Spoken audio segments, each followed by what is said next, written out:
seperti dihormat pada kiai, para ustadz, juga kantor rekan-rekan kepala desa, kecamatan Karawangi, seperti ibu-ibu atau hadir. Barangkali mungkin pertanyaan bukan sedikit di luar pembahasan, ada beberapa pertanyaan. Yang pertama mungkin berkaitan dengan adab atau bagaimana caranya Pak Kiai pada saat kita menghadapi baik guru kita atau mungkin imam kalau di desa. Beliau mungkin dengan keilmuannya sangat asik, cuman karena usia yang udah lanjut, terkadang ada mungkin bacaan yang lupa atau terlewat, dan kita ini kadang-kadang segan untuk menggantikan posisi beliau. Nah, ini adabnya seperti apa? Karena kita paham bahwa beliau itu secara keilmuan mungkin waktu muda, tapi karena faktor usia kadang-kadang mungkin bacaan ada yang terlewat atau lupa, dan kita berusaha untuk menempatkan beliau itu sebagai sesepuh dan memang secara keilmuan sangat, tapi karena faktor usia tadi. Jadi bagaimana adabnya kita untuk, yang penting kalau murid mengingatkan guru dan juga kadang-kadang kita agak segan gitu. Karena contoh untuk menjadi imam, ternyata ada hal yang mungkin terlewat karena bukan ketidakpahaman, tapi karena faktor lupanya. Itu bagaimana adabnya untuk mungkin caranya untuk mengganti lah istilahnya, digantikan oleh yang lain. Itu yang pertama. Terus yang kedua, alhamdulillah barangkali dengan pembahasan yang sekarang, saya secara pribadi mendapatkan pencerahan kaitan dengan hadis tadi itu sering menjadi bahan perdebatan. Bahkan waktu saya mungkin dulu kuliah di mahasiswa sering menjadi perdebatan hadis yang menyatakan bahwa Islam itu akan menjadi 73 golongan. Walaupun mungkin masih ada membingungkan juga dalam hal, karena gini, kadang-kadang di majelis-majelis atau mungkin ormas-ormas atau kelompok-kelompok itu mereka sama-sama mengklaim bahwa kami ini adalah ahli sunnah wal jamaah. Tapi tadi disampaikan bahwa ahli sunnah wal jamaah itu tidak hanya sekedar nama, tapi tentunya amalnya itu yang menjadi catatan. Karena kelompok lain juga yang saya justru paling ahli sunnah wal jamaah itu yang terkadang selalu menjadi perdebatan. Terus mungkin yang terakhir tadi, yang bukan terakhir, mungkin Pak Kiai dari pemikiran kayak Buis tadi ada pertanyaan yang belum terjawab. Istrinya Gusman itu biasa ibu-ibu yang paham itu nggak, kalau nggak salah kusuk sama Rokaya gitu. Ini yang ibu-ibu nggak menjawab pertanyaan seperti ini. Itu saja barangkali 3 hal. Pertama, tentang adab kita untuk mengingatkan atau mungkin karena banyak lah mungkin di suatu tempat Pak Kiai yang mungkin sudah tua dan sebagainya, bagaimana adabnya. Terus barangkali itu yang paling utama saya tanyakan. Dan terima kasih atas pencerahan terkait dengan penjelasan 73 kelompok ini, karena kadang-kadang kita sedih, umat Islam itu sedih, pihak luar itu bahasa Sunda yang nakal, yang sedih, Islam tidak pernah akul. Itu yang kadang-kadang kita prihatin. Barangkali itu saja yang dapat saya sampaikan. Mohon maaf atas segala kekurangan. Wassalamualaikum warahmatullahi wabarakatuh.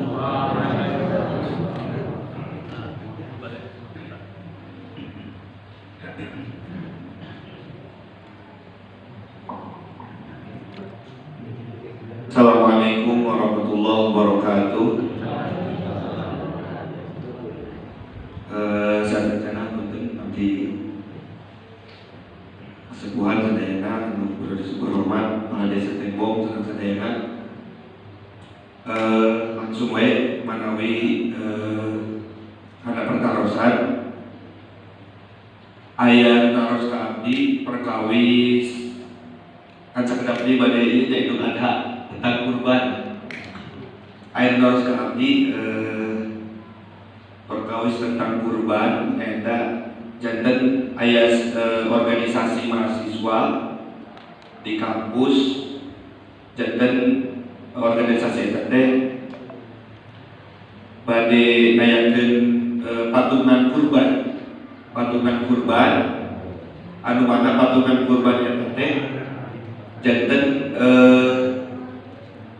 sajalmi teh mungkin kayak sabaraha ratus ribu lah gitu.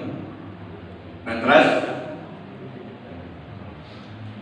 jumlahnya 40 jalmi. Nah tapi ku abdi tarosnya kurban teh kambing. Kurban teh kambing. Nah eta mungkin fenomena ieu di masyarakat seueur anu tacen lah. Jadi kumaha menanggapi seperti sabtos itu terjadi di kalangan masyarakat atau di kalangan mahasiswa nu awam manawi pengetahuan. Eta nu kahiji nu kadua manawi seueur oge praktek di masyarakat teu acan paham panginten perkawis kurban antawis kurban wajib sareng kurban anu sunah. Nah, manawi nyuwunkeun penjelasan di akan ngaji pertama eta patungan kurban kambing eta sareng namanya teh antawis kurban wajib sareng sunah di masyarakat. Atur nuhun ti abdi manawi assalamualaikum warahmatullahi wabarakatuh.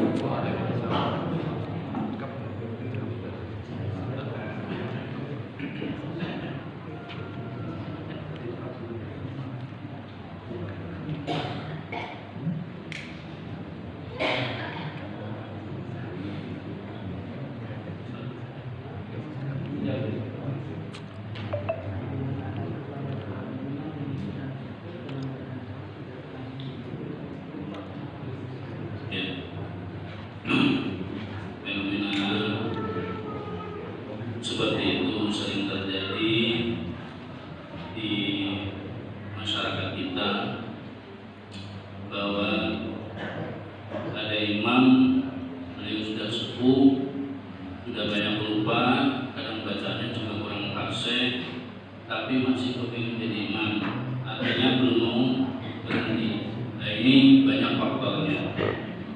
Kadang-kadang faktornya belum ada generasi muda yang siap jadi imam, belum beliau.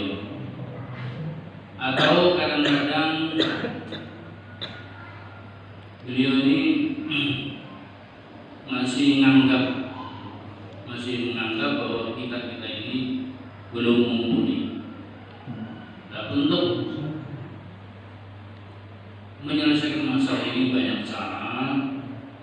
Intinya kita jaga adab dan kita jaga sopan di hadapan beliau, karena beliau berjasa sudah lama memimpin masyarakat. Jangan sampai tersinggung. Caranya bagaimana? Kita yang muda, kita deketin mereka. Orang sepuh-sepuh ini kita dongkapan, kurang dongkapan di bumina, kurang istilah nama sowan cara perjalanan. Kurang ngobrol. Kadang-kadang kalau kita udah ngobrol dari hati ke hati, ini beliau akan lunak. Ya orang kalau sudah lama jadi imam kemudian dituding, kamu salah, kamu ngawur, kan tersinggung.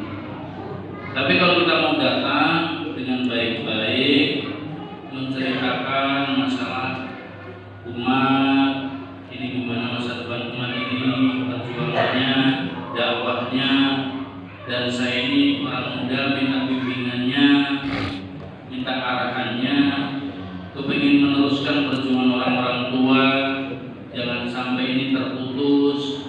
Insya Allah dia akan legowo, dia akan merasa bangga punya generasi muda yang punya kepedulian tentang perjuangan Islam.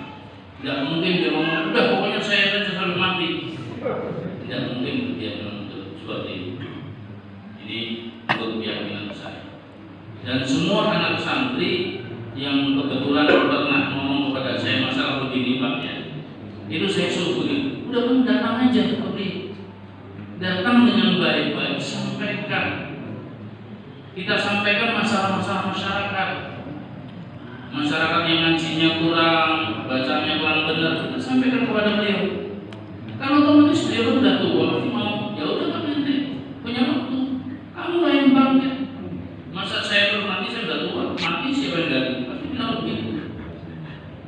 Nah, ketika kita sudah mendapat mandat secara tidak resmi dari ngobrol seperti itu, kita ini seakan-akan punya amanah, punya kepercayaan dari beliau untuk ikut-ikut memperjuangkan syariat Islam. Dan nanti beliau ini pasti melihat dulu, tidak langsung sekarang juga menjadi imam, tidak begitu. Ya kan soalnya punya perasaan, tidak mungkin orang membuka perasaan kalau mau imam. Pasti beliau melihat dulu perkembangannya anak ini. Ketika dia ngajarnya istiqomah, pelajarannya cocok, sopan santunnya baik. Nanti lama-lama dia bilang udah mau saya jadi imam, saya udah tua. Saya bilang kita dikit. Jadi dengan cara seperti itu, insya Allah saya sendiri, seumur saya umur 60-an, tapi perasaan masih itu bacaan kalimat-kalimat itu sudah banyak yang pada lepas. Untuk membaca farsi Al-Quran itu banyak yang mulai berkurang. Ya barangkali berapa persen. Ini kalau saya bersikukuh harus jadi imam sampai mati. Iya kalau cepat mati. Kalau nggak mati-mati, udah setengah pingsan masih mau jadi imam kan repot. Di lembur saya di sana di Jawa, saya kan masih orang Jawa rumah. Itu ada orang yang begitu. Saya bilang sama adik saya, deketin aja. Dia diajak ngobrol, perkembangan Islam di kita, masa depannya gimana, tembongkan, tinggalkan ke anjeuna bahwa kita generasi muda yang peduli atas perjuangan agama. Begitu. Ingin dibimbing, ingin diarahkan, dan kita sering silaturahmi ngobrol yang enak. Nanti lama-lama dia pasti nyerah.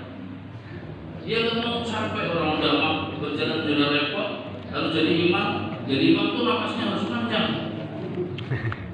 Nah, kadang-kadang baca alhamdulillahirabbil alamin habis kalau jadi tengah, belum ngabimin udah habis depan. Kalau sudah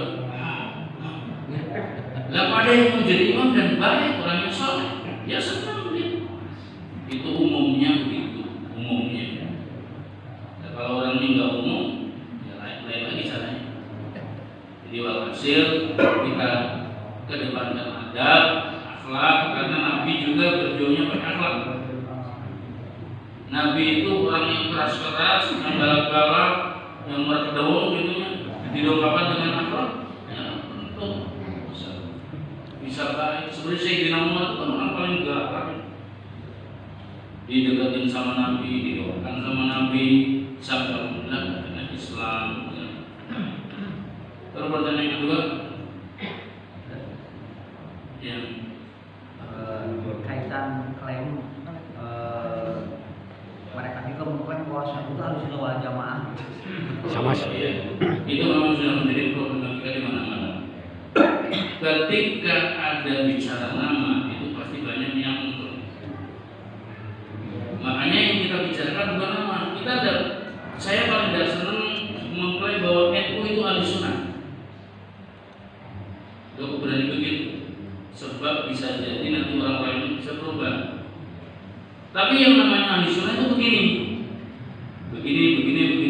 dalam akidah, dalam sifat, dalam akhlak, dalam budaya, begini. Lalu ada organisasi masyarakat yang cocok dengan itu, boleh ahli sunnah begitu. Ahli sunnah itu bukan organisasi, itu adalah akidah, keyakinan, amaliyah. Mulai dari akidah kita, amaliyah kita, semua kalau sudah cocok sama akidah ahli sunnah itu ahli sunnah. Walaupun dia itu benderanya pakai bendera bukan yang Nahdlatul Ulama. Maka saya tidak mau bahwa ahli sunnah adalah NU ahli sunnah itu salah. Kalau NU mengaku ahli sunnah, iya, ngomong pengakuan mereka Nahdlatul Ulama berasaskan Ahlussunnah wal Jamaah. Maka tinggal kita beramal. Nah sekarang kita tunggu, kita lihat. Kalau ternyata pengurus-pengurus Nahdlatul Ulama ini tidak sesuai dengan ajaran yang diajarkan oleh Nahdlatul Ulama, nanti kita terus memfonis orangnya sunnah ini sunnah gara-gara ini, jadi bisa salah.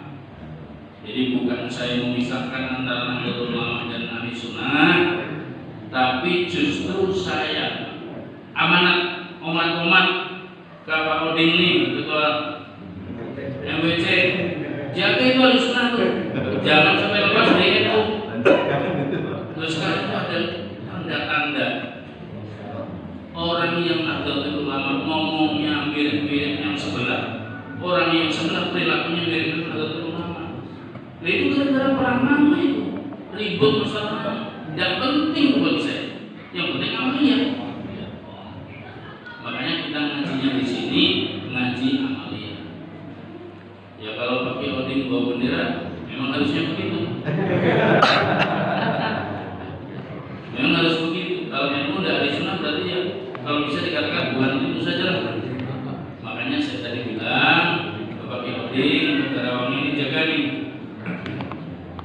Nyatunya namanya itu dengan ahli sunnah jaga. Jangan sampai terpisah dengan amalia yang tidak benar. Artinya begini, kalau ada pengurus NU di Garawang yang tidak ahli sunnah, pecat saja. Itu maksud saya begitu. Maksudnya jaga itu begitu. Jangan itu gara-gara lupa duit. Jangan gampang memasukkan pengurus tanpa ada track record yang benar-benar bisa dipercaya. Tapi kalau ajaran sunnah itu milik umat Islam, bukan milik perusahaan. Boleh jadi dia organisasinya bukan Nahdlatul Ulama, tapi senang ke ahli sunnah, boleh juga. Kenapa enggak? Terus yang berikutnya tadi pertanyaan. Patungan korbannya. Jadi korban itu menurut hasil ijtihadnya ulama terutama mazhab Imam Syafi'i bahwa hewan kambing cukup untuk atas nama satu orang. Kalau sapi, unta itu bisa cukup untuk 7 orang. Ini sudah disepakati di dalam mazhab Syafi'i. Ya. Kita tidak usah bahas kesana, nanti terlalu panjang, selesai ya. Nah terus yang jadi masalah sekarang kalau kita urunkan gimana? Jadi apa sih? Yang penting ada kambing, yang penting ada sapi. Kambing untuk siapa yang dikorbanin, sapi untuk siapa yang dikorbanin, kan selesai sudah. Ya kan tidak mungkin satu kelas kan?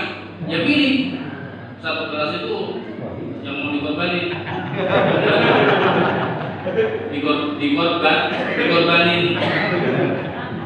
Ini sapi untuk siapa saja? Ngacung, saya pak.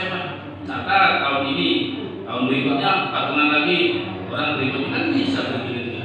Nanti kalau orangnya jumlahnya ada 70 orang berarti 10 kali korban, 10 kali sapi 10 tahun.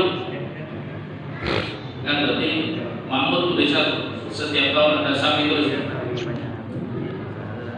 Jadi tidak usah repot-repot, tidak usah bingung-bingung. Yang namanya aturan syariat kalau sudah kambing untuk satu orang, sapi untuk 7 orang, ya itu aja.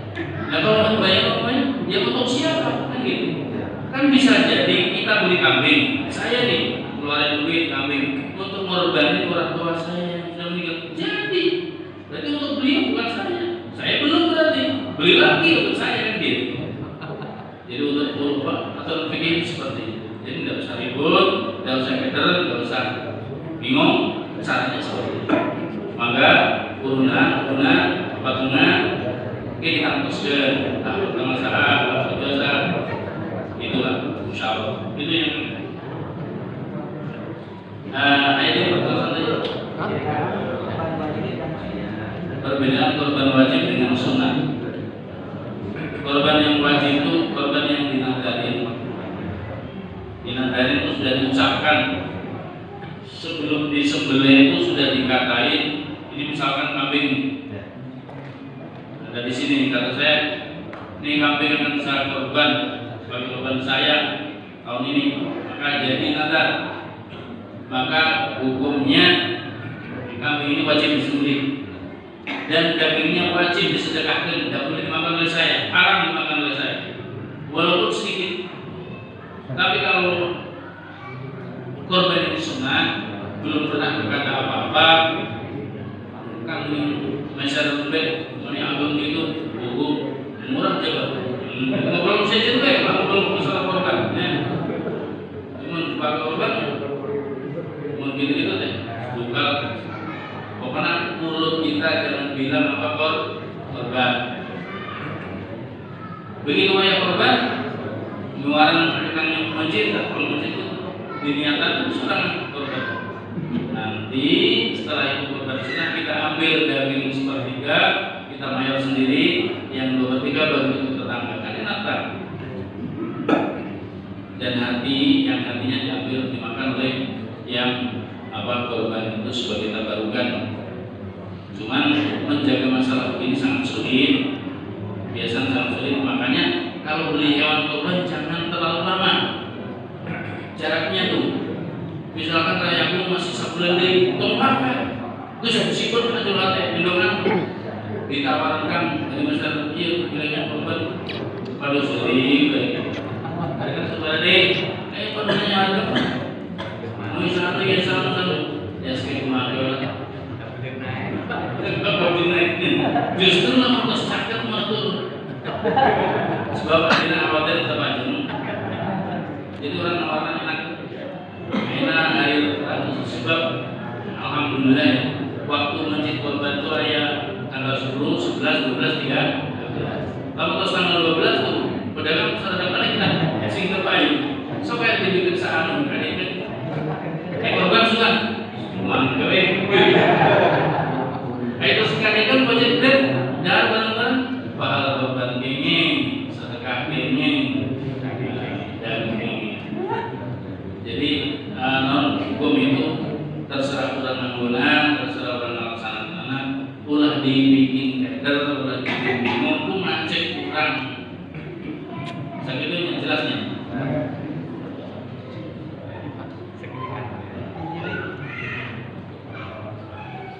Bismillahirrahmanirrahim. Assalamualaikum warahmatullahi wabarakatuh. Dan berkomentar ke pasangan saya menawi tanya bodoh kamari KP 27 Mei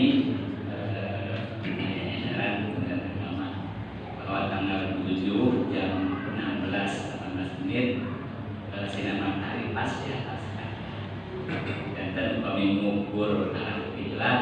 Pada saat itu mungkin tingkat akurasinya yang lebih bagus dan di sana termasuk kecamatan Karedes hampir kecamatan Garawangi diukur dan kami bawa sana diukur tadi yang harusnya kan yang biasa seperti yang mereka seger ketika kita gunakan kurang menyikapi bami kiblat korban seperti kayak berlebihan di harus pemain ini dia kan harus anggung tersebut apa ternyata dikalibrasi diukur geser seperti kayak derajat derajat kata mari kumakan mari saya assalamualaikum warahmatullahi wabarakatuh.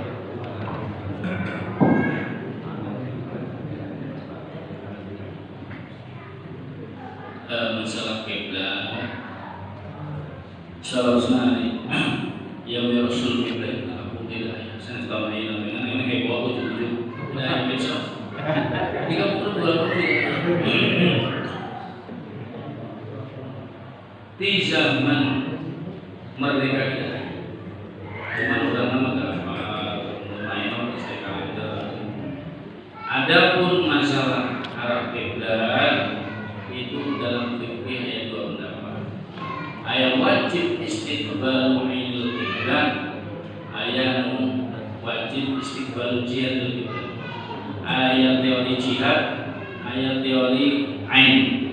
Ain itu harus benar-benar misalkan dia takbir orang bilang lempeng.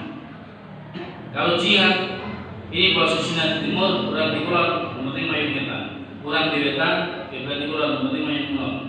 Itu beres. Para ulama di Indonesia tidak mempersulit masalah itu. Jadi yang penting menghadap jihad arah mayat kakulon beres. Nah, itu kanggo memutus perselisihan kita. Lamun orang kudu mayu ka ainul Ka'bah itu kan kudu melakukan macam-macam. Bisa tepat, bisa ente. Tapi lamun orang yang dia gampang, jadi mayu kakulon lah. Di orang di Indonesia posisikan timurnya, arah timur kiblat berarti arah kulon. Terus masyhur bahwa kiblat itu posisinya sen kulon lurus. Kulon rada melenceng ke kaler 30 derajat di Indonesia, Pulau Jawa khususnya.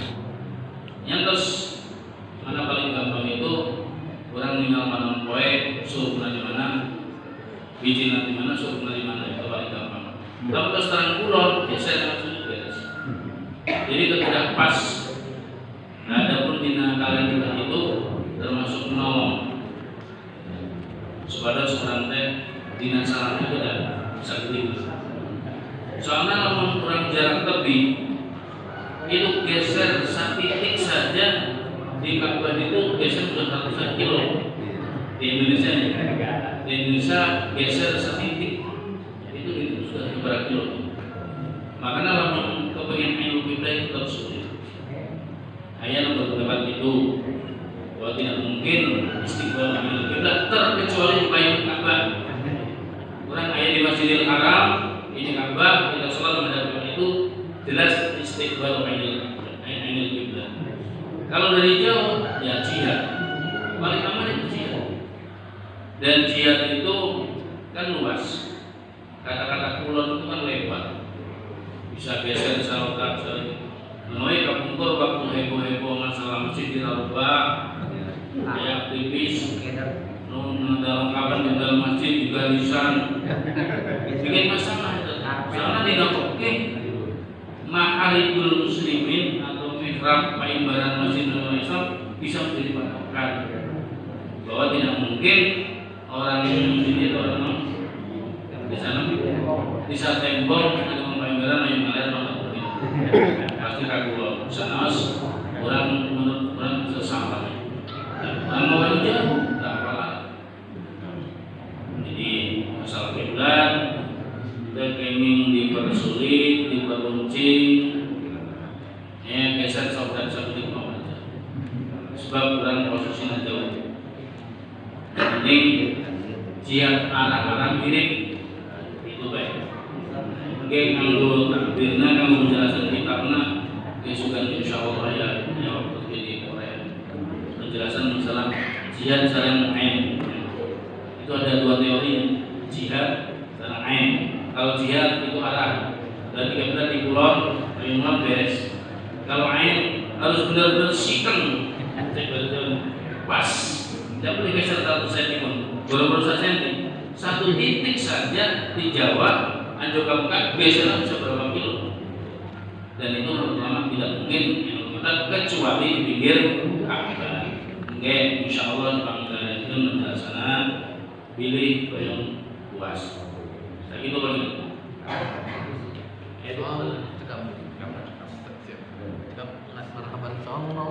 Sallu ala Muhammad.